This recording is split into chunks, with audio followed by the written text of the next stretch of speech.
June 12, 2025. Just minutes after takeoff from Ahmedabad International Airport, a London-bound Air India flight crashed in the Meghani area, barely 3 kilometers from the runway.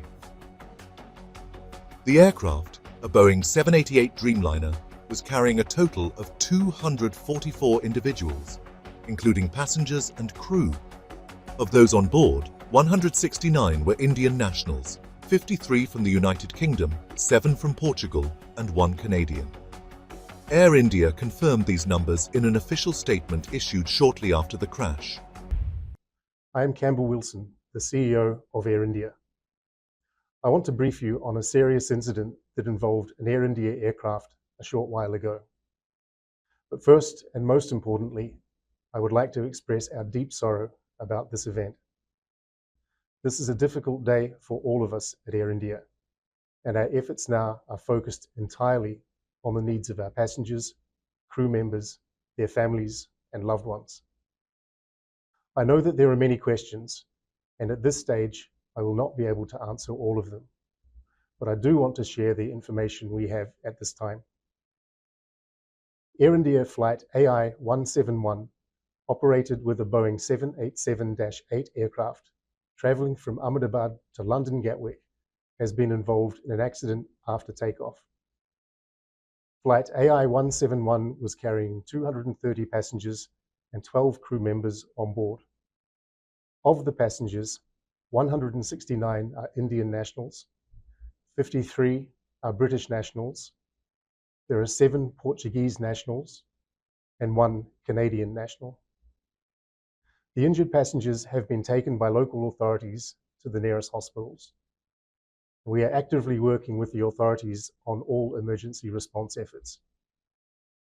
A special team of caregivers from Air India is on their way to Ahmedabad to provide additional support. The investigations will take time, but anything we can do now, we are doing. We know that many people are concerned for the welfare of their loved ones. We have set up a special helpline that friends and family can reach us at. The number is 1-800-5691-444. That is 1-800-5691-444. We understand that people are eager for information. Please know that we will continue to share accurate and timely information as soon as we can. But anything we report must be accurate and not speculative. We owe that to everyone involved. For now, our teams are working around the clock to support passengers, crew, and their families, as well as investigators, however we can. Eyewitnesses reported hearing a loud explosion shortly after takeoff, a boom that shattered the midday stillness. Moments later, flames and thick black smoke engulfed the crash site. The plane had barely gained altitude before it slammed into a residential stretch of Meghani, a densely populated area just off the airport perimeter. Within minutes, chaos turned into crisis response. Local emergency crews, fire tenders, ambulances, and disaster response teams rushed to the location.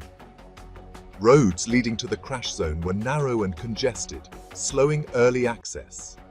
Recognizing the urgency, the Indian Army at the nearby cantonment broke open a section of its perimeter wall to enable faster access to the site.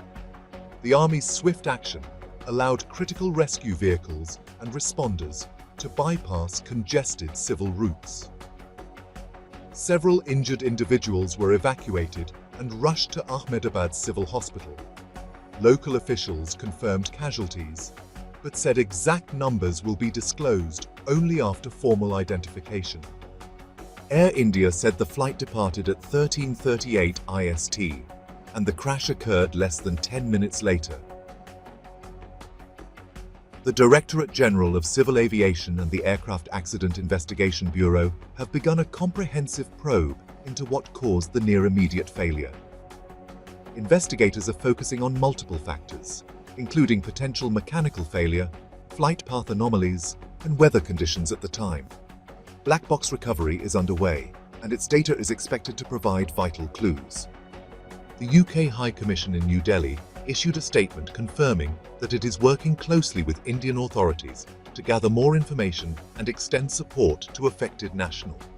Similar diplomatic coordination is ongoing with Portuguese and Canadian officials.